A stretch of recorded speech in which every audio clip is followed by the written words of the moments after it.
उस डेटा से मतलब निकालना कि डेटा में क्या मीनिंग छुपी हुई है, और उसको फिर पैटर्न एवेलुएशन में ग्राफ्स की फॉर्म में हम विजुअलाइज करते हैं, ग्राफ की फॉर्म में देखते हैं। फिर से मैं बताता हूँ, डेटा निकाला आपने, डेटा को क्लीन किया आपने, ठीक है। डेटा को क्लीन करने का मतलब ये है कि अगर कोई इन्फॉर्मेशन मिसिंग है तो उसको फिल करी। फिर डेटा सिलेक्शन का मतलब है जो डेटा आपके पास मौजूद है आप उसमें से कुछ डेटा को सिलेक्ट करें। बाज़ डेटा जो है ऐसा होगा जो आपके काम का नहीं होगा, बाज़ डेटा आपके काम का नहीं होगा, तो उस डेटा को आपने छोड़ दिया। फिर डेटा माइनिंग करके डेटा से मीनिंग निकालना,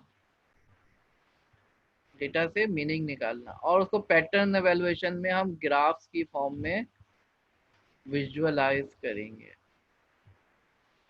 तो this is called data mining.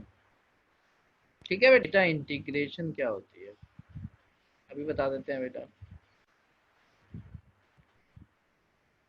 देखो बाज़ औक़ात ऐसा होता है ना कि आपका डेटा जो है, आपका डेटा कई जगहों पे पड़ा हुआ होता है। फॉर एग्जांपल इकरा यूनिवर्सिटी की बात करें तो इकरा यूनिवर्सिटी का कुछ डेटा जो है मेन कैंपस में पड़ा हुआ है, कुछ डेटा जो है गुलशन कैंपस में पड़ा हुआ है, कुछ डेटा नॉर्थ कैंपस में पड़ा हुआ है। तो डेटा कई जगहों पे पड़ा हुआ है, डेटा कई जगहों पे पड़ा हुआ है। तो आप क्या करोगे, उस डेटा को एक जगह पे लेकर आओगे, तो ये प्रोसेस डेटा इंटीग्रेशन कहलाता है। आप एक सेंट्रल डेटाबेस बनाओगे जहाँ पे गुलशन कैंपस का डेटा भी आएगा, मेन कैंपस का डेटा भी आएगा, नॉर्थ का भी डेटा आएगा, एयरपोर्ट कैंपस का भी डेटा आएगा। सारा डेटा एक जगह जमा करोगे तो ये क्या कहलाएगा, डेटा इंटीग्रेशन। ठीक है।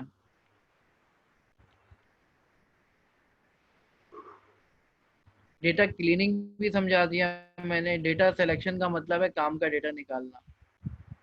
फिर डेटा माइनिंग का क्या मतलब है, जो डेटा आ गया है उस डेटा से मीनिंग निकालना और फिर उसको ग्राफ्स की फॉर्म में देखना। अम्माद का क्वेश्चन है। जी Ammad. Web mining, web mining क्या होती है बेटा, इंटरनेट पे जो डेटा पड़ा हुआ है। अब इंटरनेट पे डेटा इतना ज़्यादा पड़ा हुआ है, पूरी दुनिया में इंटरनेट चल रहा है, पूरी दुनिया में डेटा पड़ा हुआ है, उससे आपने मीनिंगफुल इंफॉर्मेशन निकालना, ये वेब माइनिंग कहलाएगा। वेबसाइट से डेटा निकालना, वेबसाइट से काम का डेटा निकालना,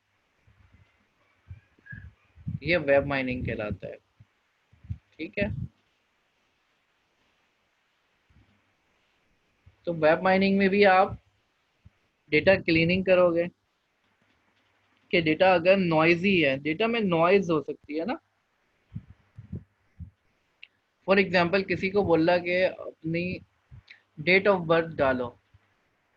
अब डेट ऑफ बर्थ का कॉलम जो है 1900 डिफॉल्ट में होता है, तो सबने वही रहने दिया, तो 1900 में तो कोई पैदा नहीं हुआ होगा। ठीक है। तो डेट ऑफ बर्थ जो है उसमें गलत इन्फॉर्मेशन डली हुई है, तो फिर हम क्या करेंगे, उस डेटा को हम कंसिडर नहीं करेंगे। मिसाल के तौर पर ये डेटा क्लीनिंग कहलाएगा। Data integration from multiple sources का मतलब है कि आपके पास डेटा जो है मल्टीपल जगहों पे पड़ा हुआ है। For example Iqra University main campus में कुछ डेटा पड़ा हुआ है। इसी तरीके से अगर हम यूबीएल की बात करें, यूबीएल की पाकिस्तान में सैकड़ों ब्रांचेस हैं, 120 125 ब्रांचेस हैं। उन सब का डेटा एक जगह पे जमा करना, ये डेटा इंटीग्रेशन कहलाता है। ठीक है। फिर उसको डेटा वेयर हाउस में रखना, फिर उसमें से जो है डेटा क्यूब्स बनाना, उसके डेटा क्यूब्स बनते हैं। फिर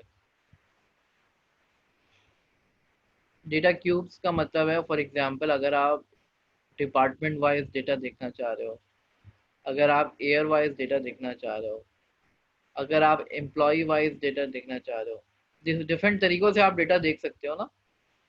तो ये डेटा जो है पहले से ही उठा के आप रख लो अपने पास, डिपार्टमेंट वाइज डेटा अलग से उठा के रख लो। बस यूज़र जब बोले दिखा दो मुझे तो फ़ौरन दिखा दिया। वरना अगर यूज़र कह रहा है मुझे ये इन्फॉर्मेशन चाहिए, आपके पास पहले से सेव नहीं हुई हुई इंटरनली, तो उसको उठा के दिखाने में टाइम लगेगा। तो डेटा क्यूब में क्या होता है, पहले से ही जो है ये बना के हम रख लेते हैं डेटा की क्यूब्स। जैसे ही यूज़र मांगेगा उसको हम दिखा देंगे।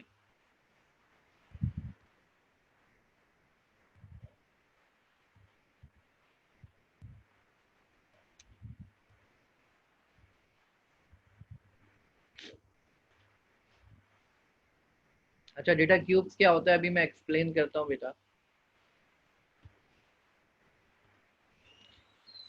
हुज़ैफ़ा का सवाल है कि डेटा माइनिंग एआई और मशीन लर्निंग में इस्तेमाल होती है। जी हाँ बेटा, एआई की टेक्निक्स इस्तेमाल की जाती हैं, एआई और मशीन लर्निंग की टेक्निक्स इस्तेमाल की जाती हैं डेटा माइनिंग के अंदर। ठीक है, डेटा क्यूब्स मैं अभी आपको दिखाता हूँ।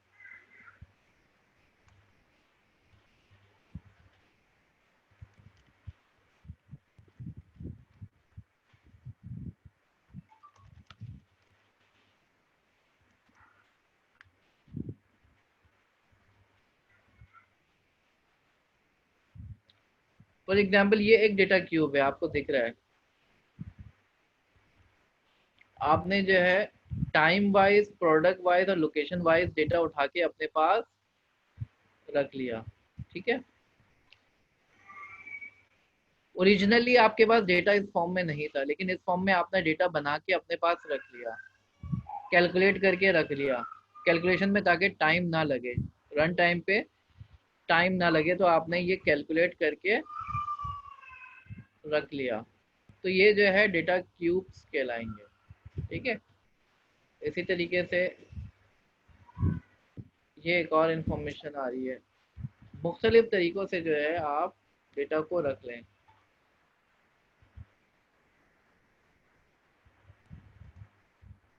Product wise, time wise, location wise, store wise, pharmacy wise, month wise. तो डेटा को डिफरेंट एंगल से आप देखना चाहते हो ना। फॉर एग्जांपल आपके पास इकरा यूनिवर्सिटी का एकेडमिक्स का डेटा है, आप टीचर वाइज देखना चाहोगे, आप ये चाहोगे कि मैं जो हूँ स्टूडेंट वाइज देखूँ, सब्जेक्ट वाइज देखूँ। अब डेटा तो ऐसे ही स्टोर हुआ हुआ है ना।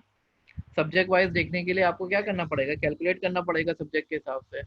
अब ये कैलकुलेशन आप रन टाइम पे करो, जब कोई बोले करने के लिए जब आप करो, इससे बेहतर ये नहीं है आप पहले से कैलकुलेट करके अपने पास रख लो। ठीक है बेटा, तो ये जो है डेटा क्यूब्स कहलाते हैं।